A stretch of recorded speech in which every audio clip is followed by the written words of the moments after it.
All of us want to know how to get fired. खाली mutual funds में पैसा randomly लगाते रहने से नहीं होगा. There has to be some sort of a strategy that you need to have. Your family was okay with the fact that you will not be working anymore. I would not want to get into a situation where I am hating what I do. मेरे को नहीं खाना है traffic के अंदर धक्के. कौन सी चीज़ पे कितने व्यूज आए हैं, रात को कितना धंधा हुआ है, नहीं करना यार मेरे को. Like Every second person is giving a fire का एक formula. बहुत सारे लोग होते हैं जो कि पैसा चाहिए बट करते नहीं है उसके लिए कुछ. वो खाली हाँ यार मिल जाए पैसा तो मजा आ जाए वाली बात है. तो मेहनत करो ना. इट इज नॉट अबाउट कि जिसके पास में कम पैसा है, जिसके पास में ज़्यादा पैसा है. It is about how long have you been doing it. जब मार्केट गिरी आपने डेट से पैसा निकाल के इक्विटी में डालना शुरू किया. जो भी म्यूचुअल फंड्स के अंदर पैसा लगा हुआ है वो मेरे नाम पे लगा हुआ है, मेरी बीवी के नाम पे लगा हुआ है, मेरी कंपनी के नाम पे लगा हुआ है. It is because I had that habit of saving early on. I was able to make better decisions. आप अपना पोर्टफोलियो कितने फ्रीक्वेंसी पे चेक करते हैं? सही में?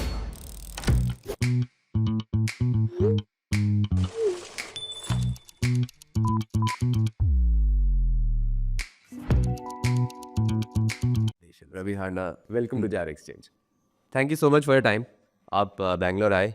You had an eventful morning and all of us want to know how to get fired. तो कहाँ से शुरू करें, आप बताओ आपकी journey. How does one, you're 41. You officially fired, retired at 39. 2 साल हो गए. तो एक 40 साल की उम्र में 10 crore 12 crore. Let's just start from the beginning. I want to know. Okay. And along with some numbers, I'll keep interrupting you. Sure. So I started earning in 2006. Was my first job.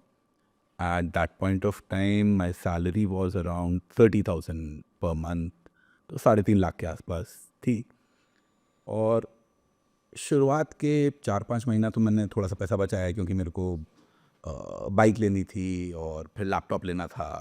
I just started earning and along with that I started saving and investing as well within the first.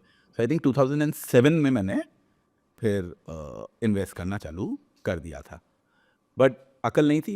तो IPOs आ रहे हैं stock market के अंदर. Random चाचा के लड़के ने बोला कि DLF में पैसा लगा दो, तो DLF में पैसा लगा दिया. And a lot of stuff like that. And it did very very well in 2007. मतलब हर 3 महीने में जो है वो 40% रिटर्न आ रहा है. पैसा डबल हो रहा है. मतलब चांदी चल रही थी. Stocks, you were buying stocks? It's buying individual stocks with very little amounts क्योंकि पैसा भी बहुत ही लिमिटेड था. तो बट देन 2008 हैपेंड और समझ में आ गया कि भैया ये सब जो तुम हरी टैलेंट नहीं था, पूरा तुक्का था और सबका तुक्का चल रहा था, तो तुम्हारा भी तुक्का चल रहा था. That is when I got कि अच्छा हाँ ये अपने बस की बात नहीं है. Let's stop doing it. That is when I started investing in mutual funds. So January 2008 is when I bought my first mutual fund. But आप नौकरी के पिछले अगले 2 या 1 साल के अंदर आपने सेविंग और इन्वेस्टमेंट करना शुरू कर दिया. हाँ वो तो कर ही दिया. पैसे बच रहे हैं तो मतलब कुछ तो करेंगे ना उसका. So my first job was in Calcutta. और you need to understand 30,000 rupees in Calcutta 18 years ago Was a lot. was a lot. मतलब आराम से मैं अकेला एक 2 BHK रेंट करके रहता था और कभी भी फिनेंशियल कंस्ट्रेंट्स उस वजह से नहीं हुए. यस मेरे ऊपर कोई और प्रेशर नहीं था. So it wasn't that I had some sort of education loans to pay off. It wasn't कि मेरे को पेरेंट्स को कंट्रीब्यूट करना है, मेरे को घर पे पैसे भेजना है. मेरे जो पैसे आ रहे थे वो सारे मेरे ही. Do you come from a very well-off family? I'll not say a very well-off family, but both my parents were government doctors. So they had a very stable salary. The fact that both of them were working, that makes a lot of difference. And both of them were working in a position or in the government as a doctor. So their salaries were pretty decent. So there were no pressure, so to say, कि अच्छा मेरे को घर पे कुछ भेजना है, contribute करना है. So that's when the saving started. I kept on investing in mutual funds, but I wasn't making a very conscious call कि अच्छा कौन से mutual fund में डालना है, कौन सा अच्छा होगा, बुरा होगा. रैंडमली कभी उठा के डाल दिया, कोई SIP वगैरह कभी चालू, SIP वगैरह का उतना फैशन नहीं था उस टाइम पे, तो कभी कुछ ले लिया, एक आध बार SIP चालू की, फिर समझ नहीं आया, फिर बंद हो गई, but so randomly it kept on going. 2013 is when I first took a very, very conscious decision about investing. 2012 में मैंने अपना बिजनेस चालू किया था और 2013 तक ये समझ में आया कि अच्छा हाँ, ये बिजनेस मैं करूँगा और इस बिजनेस में मेरे को पैसा बनेगा। क्या करते थे आप?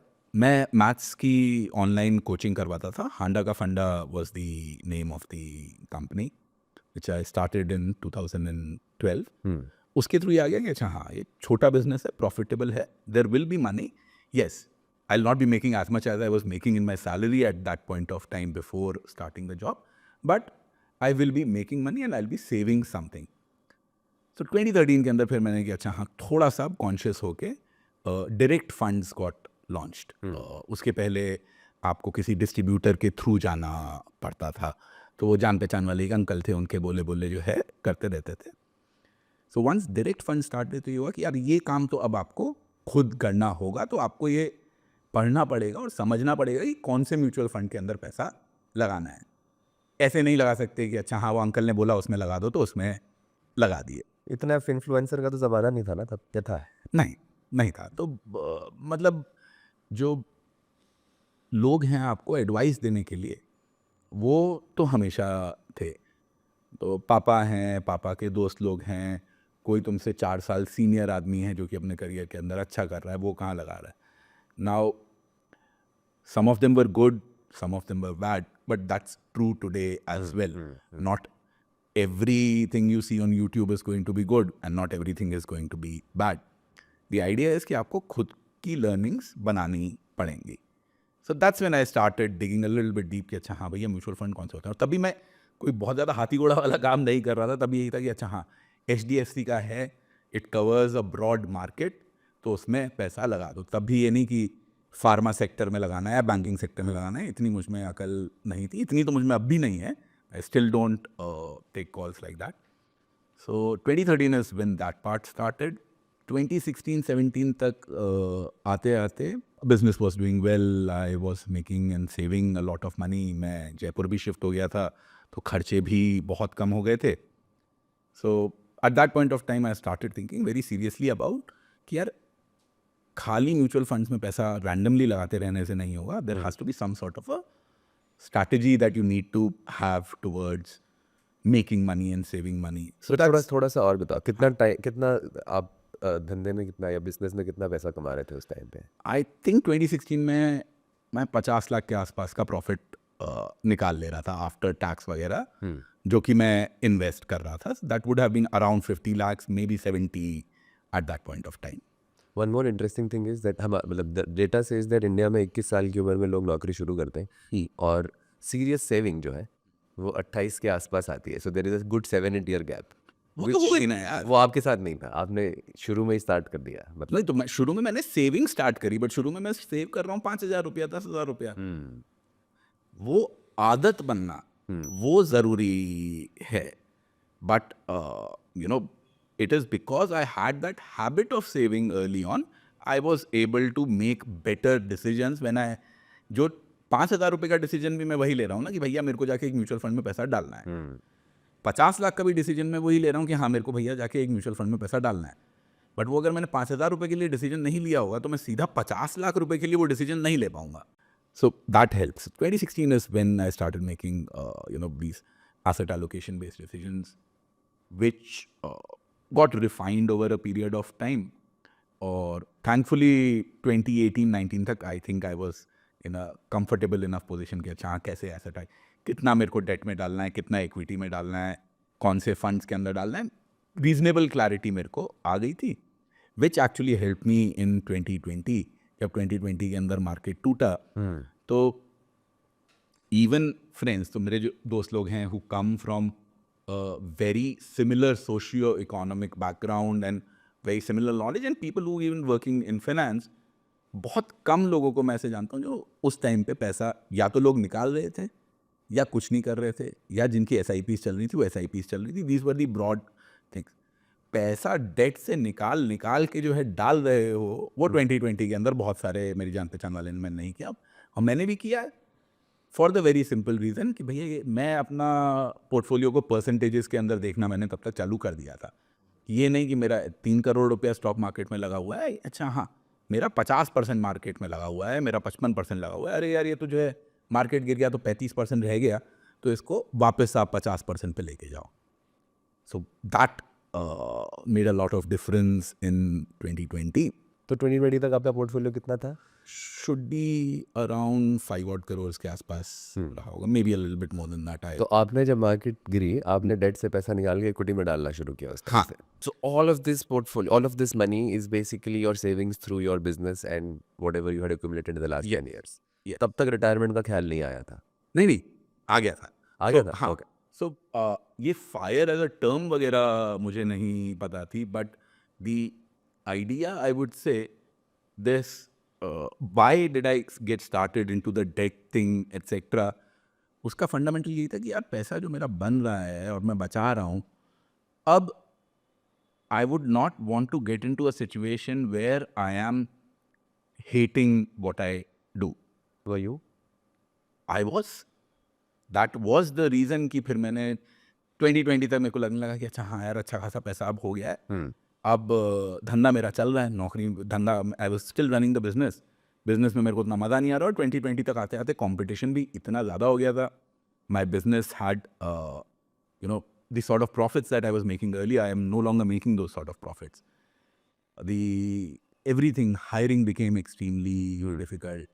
गूगल पे ऐड चला रहा हूँ तो जो मेरा 2 रुपये का क्लिक आता था वो 17 रुपये का क्लिक होने लग गया, क्योंकि बहुत बड़े बड़े लोग आ गए। मेरा जो मेन कंपटीशन था वो या तो ऑफलाइन या ऑनलाइन कोचिंग कंपनीज से था। ऑफलाइन कोचिंग कंपनीज पहले वो 2012 से लेके 2018-19 तक तुम देखोगे तो वो ऑनलाइन काम करती नहीं थी, क्योंकि ऑफलाइन महंगा प्रोडक्ट है। ऑनलाइन कोचिंग कंपनीज जो थी वो बहुत कम थी, बहुत छोटी थी। जियो आया 2016-2017 के बाद में, उसके बाद में तो इतने सारे लोगों ने अपनी ऑनलाइन कोचिंग चालू कर दी, कंपटीशन बहुत बढ़ गया। तो ये समझ में मेरे को आ गया कि भैया ये इस फॉर्मेट में जिसमें मैं अपना बिजनेस चला रहा हूँ, it's not going to run for a very very long time, that much is clear. तो क्या किया जाए, अब ऐसे ही चलते हुए धंधे का शटर तो डाउन कर नहीं दोगे, तो फिर मैं लोगों के सामने आएगी प्लीज़ खरीद लो, प्लीज़ खरीद लो, प्लीज़ खरीद लो करके मैंने घूमना चालू किया। Okay, so you went out looking for a buyer. Yes absolutely. तो फिर मैं ये लेके अपना घूमना चालू किया कि कोई खरीद लो, कोई खरीद लो, कोई खरीद लो। Eventually found a buyer, sold it to them, worked with them for couple of years. वो कॉन्ट्रैक्ट में रहता है भाई, ऐसा कोई नहीं है कि तुम्हारी कंपनी खरीद के ये ले पैसा अब तुम कट ले, वो कोई नहीं करता है। So I work with them for a couple of years, and that's when I think quit करने के 6 महीना पहले मैं अपने बॉस के पास में गया और मैं उसको बोला यार कि भैया बहुत काम करना पड़ रहा है, इतना काम तो मुझसे होगा नहीं, एक काम करते हैं तुम मेरी तनख्वाह जो है वो आधी कर दो। Seriously? हाँ, एंड आई डिड दैट, मेरी तनख्वाह आधी कर दो, मेरा काम भी आधा कर दो, चलेगा क्या? So because I was teaching, it is very very simple कि अगर तुम भैया 100 क्लास ले रहे हो और उसका तुमको पैसा मिल रहा है, अब ठीक है 50 क्लास ले लो, 50 का पैसा ले लो। And it happened. And it happened. और फिर मैंने वो 6 महीने तक उस टाइप से काम किया, और 6 महीने के बाद में जो है वो बहुत बोलने लगे कि यार चल तो रहा नहीं है, ऐसा थोड़ी है काम नहीं चल रहा है। और मेरे को भी लगने लगे कि हाँ मुझसे तो ये आधी क्लासेस भी जो हैं वो नहीं ली जा रही हैं, because I got to a point कि यू नो ये एडिशनल मेहनत करके मैं जो एक्स्ट्रा पैसा बना रहा हूँ, अब मैं उन चीज़ों के लिए बना रहा हूँ जिनकी मेरे को उतनी ज़्यादा ज़रूरत नहीं है। जैसे कि whatever money that I'm making now, I'm probably making it to buy a fancier car. I'm probably making it to take 3 vacations instead of 2. Yes, 0 vacation a year to 1 vacation of a year is a huge shift, at least for me. 1 to 2 vacations a year, that was also a very significant shift for me. 2 to 3rd के अंदर मेरे को उतनी value नहीं लगी। Very similarly, अब मैं एक हैचबैक से सेडान के ऊपर जाता हूँ, so that is a significant shift for me. No car to hatchback was a significant shift. अब इससे अगर मैं नेक्स्ट लेवल की गाड़ी लेने जाता हूँ, या मैं BMW लेने जाता हूँ, या मैं फॉर्च्यूनर लेने जाता हूँ, उसका मेरे को उतना चार्म नहीं है, because what happened, how I started seeing it as कि अच्छा अगर मेरे को फॉर्च्यूनर कमानी है तो मेरे को 1 साल और काम करना पड़ेगा। तो क्या मैं साल भर अपना सुबह से लेके शाम तक मेहनत करूँ, कमाऊँ, उससे मुझे क्या मिलेगा? मैं होंडा सिटी की जगह फॉर्च्यूनर चलाना चालू कर दूँगा। Is that worth 1 year of effort? And that's when I realized that no, that is not worth 1 year of effort. I'm not going to put in that 1 year of effort for that. अगर मैं आज से लेके potentially project करूं कि मेरी जितनी भी ट्रिप्स होने वाली हैं उन सब में मैं इकोनॉमी नहीं ट्रैवल करूंगा, उन सब में मैं बिजनेस क्लास ट्रैवल करूंगा, so that would probably take me around 2.5 years of effort. Okay, this is a very very मैं अलग 2.5 साल काम करूं क्योंकि मैं इकोनॉमी की जगह मैं बिजनेस क्लास में जा पाऊं? नहीं। क्या मैं so I started evaluating things that way कि अच्छा हाँ, नेक्स्ट लेवल के लिए अब मेरे को घूमने तो जाना है, मेरे को वेकेशन पे जाना है, मेरे को जाना है स्कॉटलैंड में और वहाँ पे जाके डिस्टिलरी में बैठ के मेरे को सिंगल मॉल्ट पीनी है, वो हो गया। बट अब वहाँ जाके अगर मेरे को ताज में या मैरियट में रुकना है तो उसके लिए मेरे को 1 साल और काम करना पड़ेगा। So all of these you call it luxuries. For a lot of people, just the fact that you're going to Scotland is a luxury. So I'm not saying that is not. But these are items, these are goals, these are targets. The additional thing, stop making sense. तो मैंने कहा फिर काहे के लिए, मतलब अगर मेरे को फॉर्च्यूनर का उतना लालच नहीं है, अगर मेरा इकोनॉमी में ट्रैवल करने से, बट स्कॉटलैंड जाने को मिल रहा है, बट इकोनॉमी में जाने को मिल रहा है, उससे अगर मेरा काम चल जाएगा तो भाई मेरे को नहीं चाहिए बिजनेस क्लास का टिकट, मैं नहीं उसके लिए अपना साल 2 साल 3 साल और काम करूंगा। So that is how the decision making came to, भैया ठीक है। तो फिर पैसा कैसे आएगा? जो इन्वेस्टेड मनी है उससे कमाओगे आप, जो इन्वेस्टेड है उससे कमाओगे। And then did you think कि आप क्या करोगे आफ्टर रिटायरमेंट? पता नहीं था और मेरे पास में आज भी उसका कोई बहुत अच्छा आंसर नहीं है, बट मुझे ये पता है कि मैं वो काम नहीं कर रहा हूँ जो कि मुझे पसंद नहीं है। आई एम नॉट, मैं सुबह उठ के जो है क्लासेस लेना, पढ़ाना, ये देखना कि अच्छा हाँ कौन सी चीज़ पे कितने व्यूज़ आए हैं, रात को कितना धंधा हुआ है, अरे गूगल एनालिटिक्स खोल के देखो कि चल क्या रहा है, क्यों? दैट्स, वो मुझे पसंद नहीं है। तो कम से कम वो चीज़ें हैं जो आपको पसंद नहीं है वो तो एलिमिनेट हो गई ना। मेरे को नहीं खाना है ट्रैफिक के अंदर धक्के, मेरे को नहीं सुबह, अभी जैसे जिस कंपनी ने मेरे को अक्वायर किया था वो अनअकैडमी थी। अनअकैडमी जो है बैंगलोर बेस्ड कंपनी है। अब मेरी अगर सुबह 10 बजे की मीटिंग है बैंगलोर के अंदर और मेरे को फ़्लाइट लेके आना है तो मेरे को सुबह 5:40 की एक फ़्लाइट है वो पकड़नी पड़ेगी। 5:40 की फ़्लाइट पकड़ने के लिए मेरे को 3 बजे उठना पड़ेगा। नहीं करना यार मेरे को लाइफ में है। अब इसका ये मतलब नहीं है कि अगर yes there are people and मेरे और भी फायर्ड फ्रेंड्स हैं जिनके की बहुत ही अच्छे अच्छे गोल्स रहे हैं और वो लोग वो सब काम करते हैं। मतलब एक तो है कि वो महाराष्ट्र के अंदर लोकल ट्राइबल पीपल की हेल्थ केयर के ऊपर जाके उसने उसके ऊपर काम करना चालू कर दिया है। और ऐसे लोग हैं जो कि आई थिंक झारखंड के अंदर किसी विलेज में जाके एग्रीकल्चर वगैरह के ऊपर, and so they are not doing these things themselves but they are helping people, helping the local people do these things. तो वो भले लोग हैं, मैं घटिया आदमी हूँ, मेरे को नहीं है, बट मेरे को ये पता है जो काम मुझे बुरा लगता है वो नहीं करूँगा मैं। So that has been eliminated. थोड़ा सा और समझना है कि आपने डिसीजन जब लिया तो आपका पोर्टफोलियो कितना था एंड आपने अपने खर्चे कैसे कैलकुलेट किए, and where I am coming from is कि मेरे को भी अपना रिटायरमेंट कैलकुलेटर बनाना है और इंटरनेट पे जो फायर कम्युनिटी है, in fact not just fire community, every person, every second person is giving a fire का एक formula.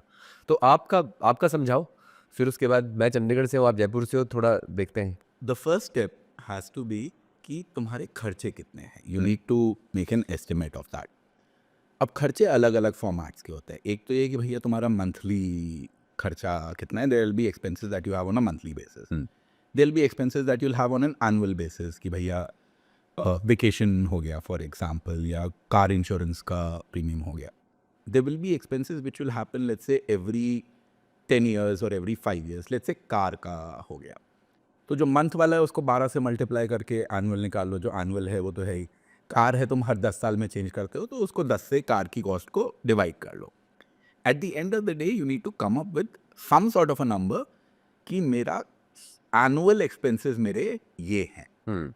Let's keep that as X for example, and then there are going to be another set of expenses which you plan to do maybe once in a lifetime.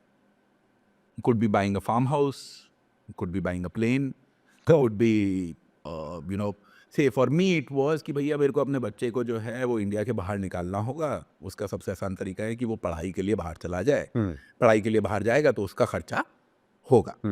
So that, अब तुम्हारी ये जो भी one time expenses है, बच्चे की शादी करवानी है, that could be another one. So all the expenses which you believe will be one time, उनकी आज की डेट में क्या खर्चा है। ये नहीं कि अच्छा 15 साल बाद होगा तो क्या, what are the expenses today. You figure out that sort of a number. And let's say that comes out as Y. When I retired, I thought, went into Excel, thousands of calculators, looked at a bunch of research on this. India में तो उतनी नहीं है, but US में इन सब के ऊपर काफ़ी research हुई है. And I thought that, okay, I would be comfortable with certainly like a number of 30 times the annual expenses plus whatever Y that is needed. The logic behind that कि इस 30x से मैं उतने returns अपने निकालता रहूँगा कि मेरे खर्चे जो भी हैं वो चलते रहेंगे, और इस y के ऊपर आज की कॉस्ट है मेरे पास में। ऑब्वियसली आज की जो कॉस्ट ऑफ एजुकेशन है, आज से 15 साल बाद कॉस्ट ऑफ एजुकेशन वो नहीं रहेगी। आज की डेट में जितने का प्लेन आता है, आज से 15 साल बाद में उतने का प्लेन नहीं आएगा। But I have enough confidence कि जिस रेट पे वो चीज़ें इन्फ्लेट होंगी, उससे ज़्यादा मैं इसके अंदर रिटर्न्स ले लूँगा। So with that assumption I thought कि 30x plus y is a very very comfortable sort of a number, and based upon that I pulled the plug. Over the last 2 years मुझे ये realise हुआ है कि यार ये भी ज़्यादा था, क्योंकि 2-3 चीज़ें होंगी। एक तो one of the biggest risk that you have is कि भैया जिस दिन तुमने रिटायर करने का सोचा, जिस दिन तुमने कमाना, उसके बाद ही मार्केट का भट्टा बैठ गया। फटती है ना। हाँ, तो that is a very very important risk. और आजकल तो 2 साल से यही चल रहा है कि मार्केट डाउन जाने वाली है ना। जब से आप रिटायर हो तब से मार्केट डाउन जाने ही वाली है। So this is essentially, let me put it this way, this is this known as sequence of returns risk. तुमको पता है तुम्हारा 12% 10 साल के अंदर रिटर्न आएगा, बट उस 12% के अंदर there will be periods where you will make 20%, there will be periods where you will make minus 20%. In which order these returns come, they define how much money you will have at the end of 10 years if you are withdrawing for it. अगर तुम उसमें से withdraw नहीं कर रहा है, then whichever order में ये रिटर्न्स आएंगे उनसे कोई फर्क नहीं पड़ने वाला। Let me take an example. तुम आज के तेरे 2 रिटर्न्स होते हैं या 3 रिटर्न्स होते हैं, -20 +20 +20। 100 से तुम 80 पे आया, 80 से +20 हुआ, सो दैट इज 96।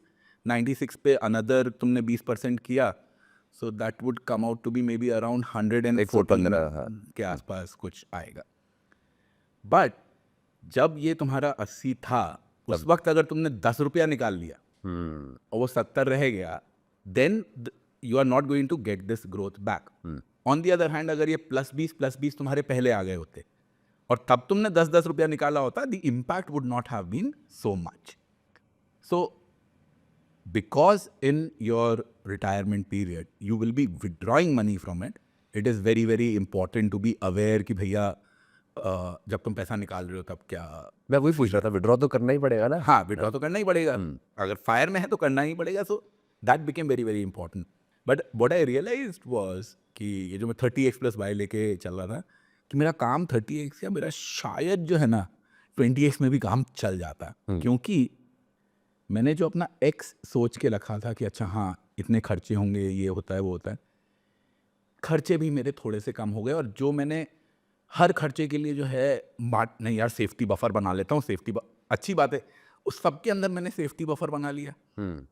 फिर शायद मेरे को वो 30x plus y करना चाहिए था, तो उसके ऊपर मैंने एक ऊपर से 10% का बफर और बना लिया। तो इतने बफर बना लिए कि मैं एक्स्ट्रा करता चला गया। I could have potentially pulled the plug maybe a year or so in advance. तो दैट इज रेट्रोस्पेक्टिवली आपको अभी लग रहा है। अभी मेरे को लग रहा है, but if I have to give a formula, so to say, I'll still stick to 30x plus y as a number that I would be comfortable with, where x are your annual expenses and y is your one-time expense. तो आपने at the age of 39 at 12 crores At 12 crores, yes. you retired, और अब आप का जो portfolio allocation है, मतलब ये जो बोलते हैं कि 12% रिटर्न तो आएगा ही, तो आपका 12 करोड़ मार्केट में लगा हुआ है।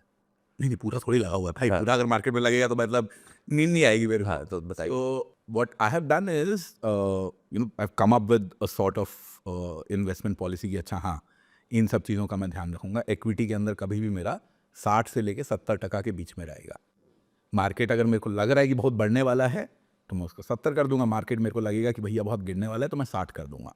आई थिंक मेरे पोर्टफोलियो के अंदर 2% would be direct equity, okay, but equity portion, equity mutual funds would be 60-70 60 से 70 के बीच में मैं Okay. रखता हूँ। The rest goes into debt, the rest goes into gold for example. So debt and gold are the other two big pieces. तो आप SWP करते हो? आजकल बहुत रील्स वायरल हो रही हैं, SWP इज फैंटास्टिक और ये सब। यस, तो आप कैसे निकालते हो? मतलब आपने 10 करोड़ रुपए, सपोज 12 करोड़ का पोर्टफोलियो है, उसका 60% इक्विटी में, तो लगा लो कि 7 करोड़ रुपए आपका इक्विटी में और बाकी डेट और गोल्ड में।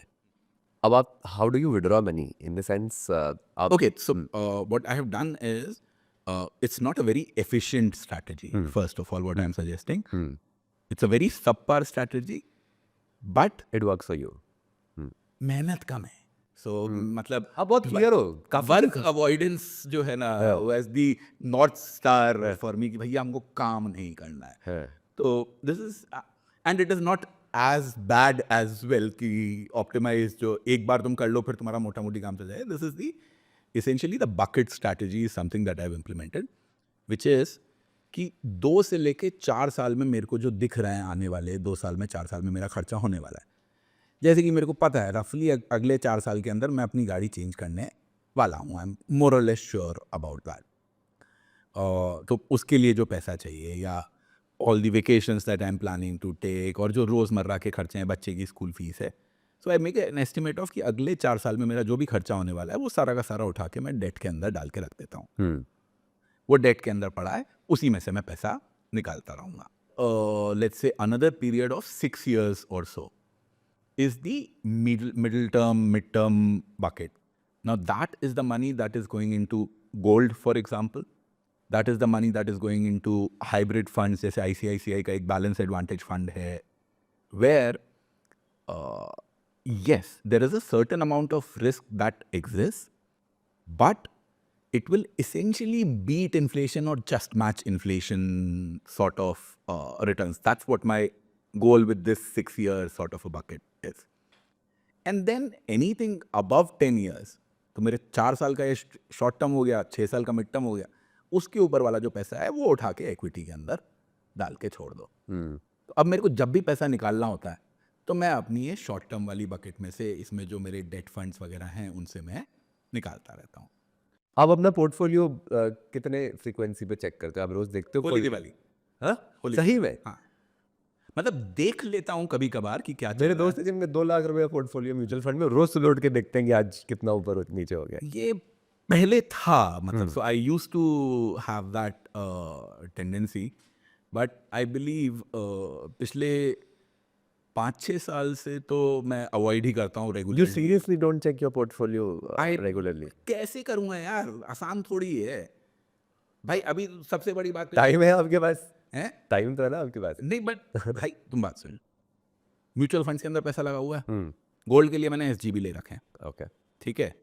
फिर अपने कुछ कुछ जो हैं मेरे डेट फंड्स, और जो भी म्यूचुअल फंड्स के अंदर पैसा लगा हुआ है वो मेरे नाम पे लगा हुआ है, मेरी बीवी के नाम पे लगा हुआ है, मेरी कंपनी के नाम पे लगा हुआ है, मेरे पापा के नाम पे लगा हुआ है, मेरी मम्मी के नाम पे लगा हुआ है।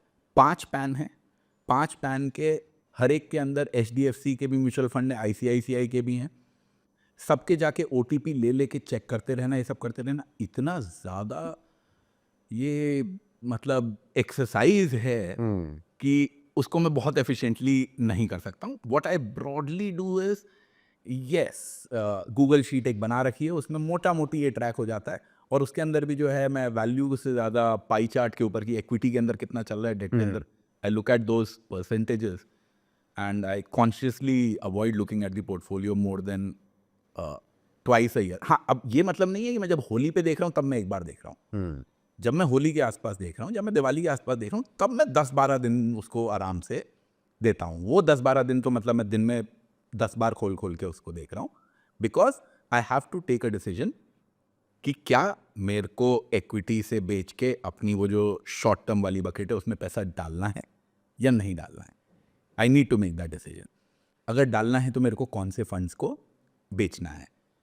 क्या कोई ऐसा फंड है which I used to like earlier and I don't like it any more. And there could be multiple reasons for it. कि जैसे मैं बता रहा था कि मैंने जो पहला म्यूचुअल फंड लिया था वो 2008 के अंदर मैंने लिया था. वो म्यूचुअल फंड जो है वो मैंने इस साल होली के आसपास जो है वो मैंने बेचा फाइनली. क्यों? क्योंकि उस टाइम पे मैंने शायद 50,000 रुपया डाला होगा, जो कि अभी 4-5 लाख रुपया हो गया. बट वो रेगुलर फंड है, वो उसके लिए वो SBI का वो लॉगिन और पासवर्ड, मतलब खैर 5 लाख रुपए के लिए जो है मैं इतना दिमाग नहीं लगाना चाहता हूँ. बेचना है तो हाउ वेल और how poorly it was performing was not the parameter. Regular fund है, इससे मेरे को बाहर निकलना है, इसमें मेरा इतना 5 लाख रुपए का एक्सपोजर है which is not going to move the needle too much one way और the other if it does well और बैड. तो निकलो.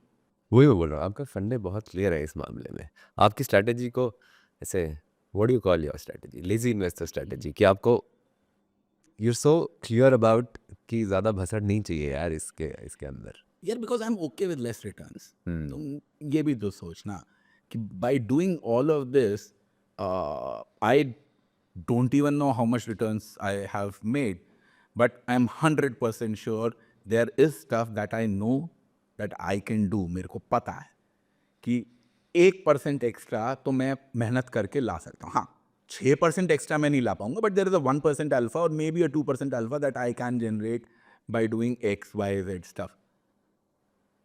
But I'll have to do all those things. Plus, I'll have to be right in my decision making. ये सारे decisions थोड़ी सही होने वाले हैं, कुछ गलत भी होंगे. पता चला साला मेहनत भी करी और मेहनत करके हुआ क्या कि वो +1 की जगह -0.5 होके रह गया, या you are still making the same amount of returns. तो फायदा नहीं है. इसीलिए आउटसोर्स कर दो. और जो आदमी ICICI का बैलेंस शीट 80,000 करोड़ का फंड चला रहा है यार, मुझसे तो बहुत आगे बैठा है वो आदमी कि क्या करना चाहिए क्या नहीं करना चाहिए. चलो ठीक है, अब मेरा या एक यहाँ पे किसी का रिटायरमेंट कैलकुलेटर बनाता है. 36 साल के बंदे को रिटायर होना है चंडीगढ़ में बैठ के, तो कितना पैसा चाहिए? तो तुम चंडीगढ़ में बैठ के कर रहा है या तुम बैंगलोर में कर रहा है या तुम जयपुर में कर रहा है, इससे तुम्हारे को फर्क पड़ेगा. बट कितना पैसा चाहिए उसके लिए सबसे ज़्यादा ज़रूरी ये है कि भैया तेरे खर्चे कितने हैं. To retire should I have my own house? Yes, absolutely non negotiable. On EMI? On whatever for. Whatever. But तुमको धक्का मार के कोई उसमें से निकाल नहीं सकता है. अब चाहे वो EMI पे है, चाहे वो पापा का है, चाहे तुमने खुद खरीदा है, you have a place to stay. तो अगर मैं रेंटल घर में हूँ, I should not think about retirement age पर you? Yes. No, you should think about retirement. You should not retire. Thinking about retirement is a 10-year, 15-year, 20-year process. ठीक है, बाकी मिसलेनियस डाल दिया, ठीक है, 10% इन सबको का, तो मेरा टोटल मंथली एक्सपेंस हो गया. This is a lot of खर्चा. 58-78. ओके, 2 लाख से 2.25 लाख रुपए. 2 लाख से 2.25 लाख रुपए तुम्हारा मंथली एक्सपेंसेस आया है. Very good. तो अब सबसे पहले तो तुम इसको करो 12 से मल्टीप्लाई. 24 लाख. 24 लाख रुपए आया है. ये जो टेंडेंसी है ना 2-2.25 का, तो तुम हमें 2 वाला क्यों ले रहा है? चलो साल की 2.25 के बजाय तुम 2.5 वाला ले और 2.5 को 12 से करो तो 30 लाख पकड़ इसको. That's the first number. तो सबसे पहले ये 30 लाख रुपए को करो तुम 30 से मल्टीप्लाई. 9 करोड़. 9 करोड़. इसको रखो साइड में. अब और बताओ तुमको लाइफ में और क्या करना है, बड़ा वन टाइम खर्चा जो कि तुम्हारे दिमाग में आज की डेट में है. सो कुछ है नहीं, बच्चे की एजुकेशन होगी बस. If he has to go, if he she has to go outside, तो 1-1.5 करोड़ रुपए का तो होता होगा, है ना? उतने का होता है मतलब. But do you think that, do you plan to fund her his or her education to that extent कि वो सारा पैसा तुम ही दोगे? 100%. This is what I think. This is what you think. Okay, fair enough. तो 1 करोड़ रुपया उसके लिए तुम ऐड करके रख लो. और क्या तुमको वन टाइम खर्चे हैं? और 1.5 करोड़ रुपए का घर लेना है, तो 2.5 करोड़ हो गया. 2.5 हो गया. 9 + 2.5 11.5 is what you need to retire. And then I will basically make 10-12% per year on that 10 crores, which is 1 crore a year. This is No, how you math will work. No, you will not. You are not going to make 10-12% on this every year. There will be years where you will make 15% on it. There will be years where you will make 5% on it. Average 10% तो पकड़ना पड़ेगा ना. मैं वही बोल रहा हूँ, तो तुमको उसको पकड़ने की ज़रूरत नहीं है, क्योंकि उस प्रोजेक्शन से तुम क्या करने वाला है? अपना घर चलाऊंगा ना. हाँ, तो करे, तुमको घर चलाना है ना. तुमको घर चलाने के लिए तो तुमको 30 लाख रुपया चाहिए ना. So what you need to then figure out is कि अब मेरे पास में 11.5 है, let's round it off to 12 crore. 12 crore में से मैं हर साल 30 लाख रुपया कैसे निकालूंगा? That is a very different problem than a, मैं पहले 12 करोड़ तक पहुंचूंगा कैसे, एंड देन बी, मैं 12 करोड़ में से 30 लाख रुपया हर साल का निकालूंगा कैसे? क्योंकि तुमको ये 30 लाख रुपया हर साल नहीं निकालना है. देयर विल बी 1 ईयर जिसमें तुम 24 लाख की गाड़ी खरीद रहा है. There will be a year जिसमें कि तुम अपने बच्चे को बाहर भेज रहा है, तो 1 करोड़ रुपया 25-25 लाख रुपया करके जा रहा है. So don't think of it as that I will make 1 crore रुपया एवरी ईयर ऑन दिस. और अगर तुम जैसे 12% पकड़ता है तो you are making 1.44 crore every year and I am taking out 30 lakhs from it, तो वो तो कुछ जा ही नहीं रहा है. That's not the right way to look at it. The right way to look at it is, okay, fine, I have this corpus now. And is that enough for a 30 lakh sustainable? Yes, it is enough. Why is it enough? That is where those projections come into the picture. कि हम लोग historically अगर देखते हैं, अगर हम लोग ये मान के चलते हैं कि इसका कुछ पैसा हम लोग डेट में रखेंगे, कुछ पैसा हम लोग इसका equity के अंदर रखेंगे, we will have a diversified portfolio. That diversified portfolio is going to give me 1% or 2% over the inflation rate. What you have done here is you have multiplied it with 30. तो अगर तुम 66 पे मर गया और कोई भी इन्फ्लेशन एग्जिस्ट नहीं करता है, let's imagine a world no inflation exist, let's imagine a world where no investment option exist, then what will happen is you have this pile of 12 crore with you, जिसमें से जिस दिन तुमने घर खरीदा, घर का पैसा निकाल दिया, जिस दिन तुमने बच्चे को भेजा, बच्चे का पैसा निकाल दिया, और बाकी पैसे में से तुम हर साल 30-30 लाख रुपया निकालता जा रहा है. तो then this money would suppose to last you a period of 30 years. Now potentially if you retire at 40, you will probably live till 90 because medical science will go ahead. अगर तुम जल्दी मर गया तब तो बहुत ही बढ़िया है, तब तो कहानी चली गई. बट अगर तुम जल्दी नहीं मरता है तो ये जो 30 साल का पैसा है, this has to last you for a period of 50 years and beat inflation. Correct. So if you are able to make couple of percentage points above inflation, तुम इसके ऊपर 2% का रियल रिटर्न अगर कमाता रहता है तो ये 30 से तुम्हारा 50 साल हो जाएगा. That's the entire idea. तुम अगर 1% एक्स्ट्रा रिटर्न कमाता रहता है तो ये तुम्हारा 30 से 40 साल हो जाएगा. These are broad rough numbers, not exactly, but that's the idea कि तुम इन्फ्लेशन के ऊपर कितना कमा रहा है. 8% रिटर्न आए, 10% रिटर्न आए, कोई फर्क नहीं पड़ता है. इन्फ्लेशन के ऊपर कितना आ रहा है, that is where the bucket strategy comes into the picture. कि भैया अगले 3-4 साल के लिए जो मेरा पैसा है उस पर मेरे को रिटर्न नहीं चाहिए, वो डूबना नहीं चाहिए. So that is where the debt and very liquid debt comes. So is this emergency fund? You can call it emergency fund. I think you can call it an emergency fund, क्योंकि 24 जब नौकरी नहीं है तो अब तो 24 घंटा emergency है, क्योंकि खर्चा तो तुम्हारा वहीं से ही चलने वाला है. The other part is the growth part, which is the long-term part. And that's where the equity will give me that. Equity is supposed to give you around 4% over inflation. So there is a part which is giving you 4% over inflation. There is a part which is giving you inflation.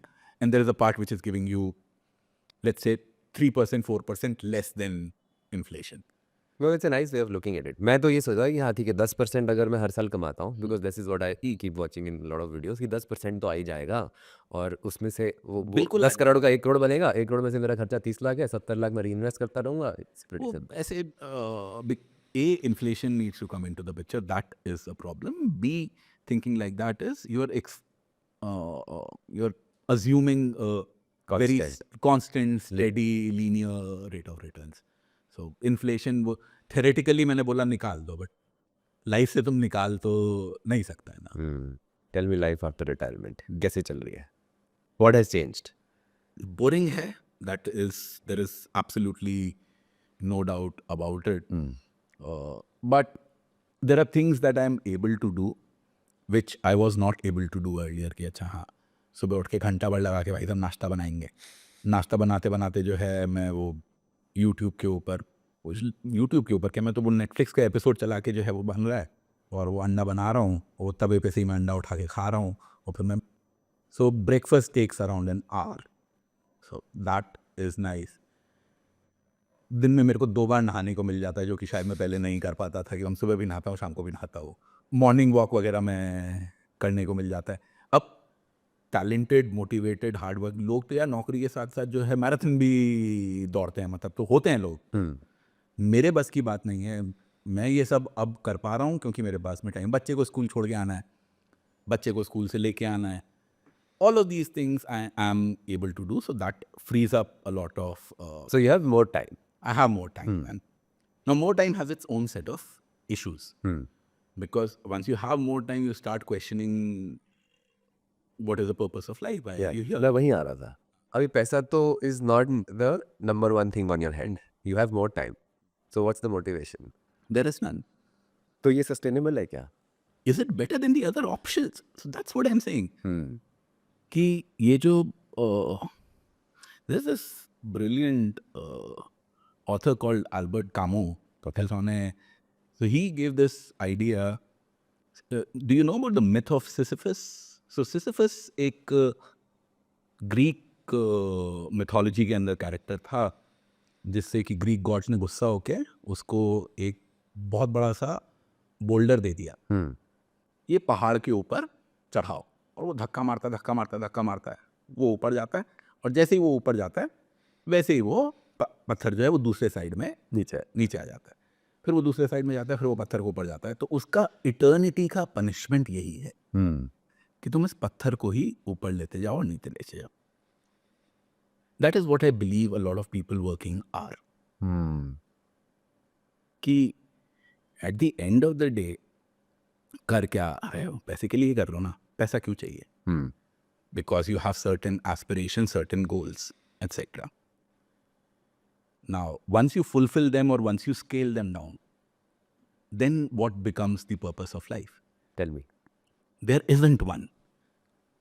There is no purpose to life. तुम्हारी existence का कोई बहुत बड़ा meaning ये सब नहीं है यार। नहीं है। And that is the argument that Albert Camus also makes, कि ये जो सिसिफस को हम लोगों को ये स्टोरी अगर तुम पहली बार सुनो यार नहीं, ये तो मतलब कितना बुरा पनिशमेंट है कि उसको इटर्निटी तक यही करते जाना है। दैट्स द फर्स्ट थिंग, कि जिंदगी भर वो पत्थर तोड़ रहा है, ये कर रहा है। So his thing is that you must imagine Sisyphus happy, because he is living in the present, he is enjoying, उसके पास में टास्क है, वो टास्क करता जा रहा है। Because if you think about it in a sense of time, human life has no meaning. तो कम से कम वो अपने आप को डिस्ट्रैक्ट करके चला रहा है। अब मेरा डिस्ट्रैक्शन नेटफ्लिक्स है, ट्विटर है, तुम्हारा डिस्ट्रैक्शन गूगल एनालिटिक्स के ऊपर कितने व्यूज आ रहे हैं वो देखना है।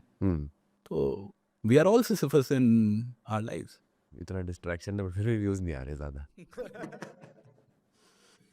No but lot of people have this conversation over beer, right, कि अगर पैसे के लिए नहीं कमाना होता तो जिंदगी में क्या करते? There is no answer. मतलब in the sense the conversation leads nowhere, because people think कि यार मैं ये करूँगा, वेकेशन लूँगा, वो करूँगा। You are doing that, right? मतलब आप आज पैसे के लिए काम नहीं कर रहे। रिटायरमेंट का मतलब ये हो गया that you not working for money, you can do what you want to do, right? Correct. तो अब सो Naval Ravikant says if people don't have to work for money, they will do more creative stuff. Do you agree with that? People will become more creative. कि आप शायद painting करोगे or whatever. You will do whatever. Once money comes in, it is not that you become more creative or you become more healthy.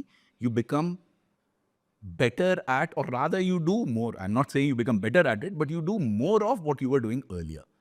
So right now I'm able to tweet a lot more than what I was able to do when I didn't have a job. I'm able to create more videos compared to when I had a job. Sorry. ठीक है, last question Ravi हांडा, आपकी जिंदगी में पैसे की value क्या है? This is one question we ask every guest, what is the value of money? बहुत ज़्यादा है। पैसे से ज़्यादा इम्पोर्टेंट कुछ नहीं है, मेरे को तो ऐसा लगता है, because I don't believe in other man-made concepts like religion and stuff like that, but money is a man-made concept that everyone believes in and I believe in. The amount of freedom it offers, there is nothing else that does.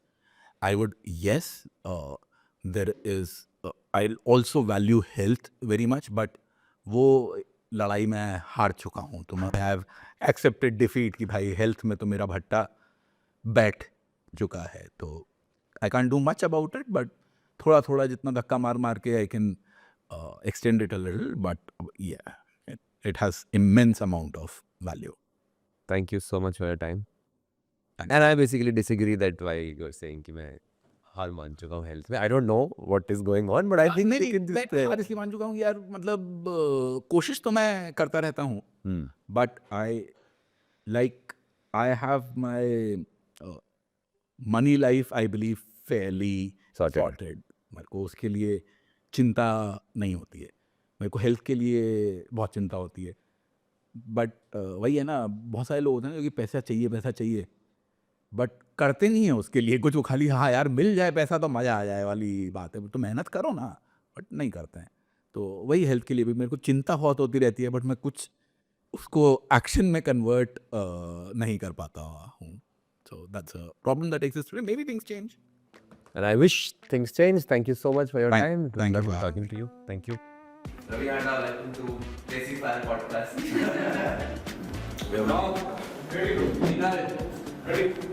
Silence बोलो भाई. And everybody else, I don't want anybody to move in the background. हम लोग को हमेशा एक दूसरे से लड़ते रहना है. दोबारा शूट सकते हो. कॉन्टेक्ट कब मिल रहा है?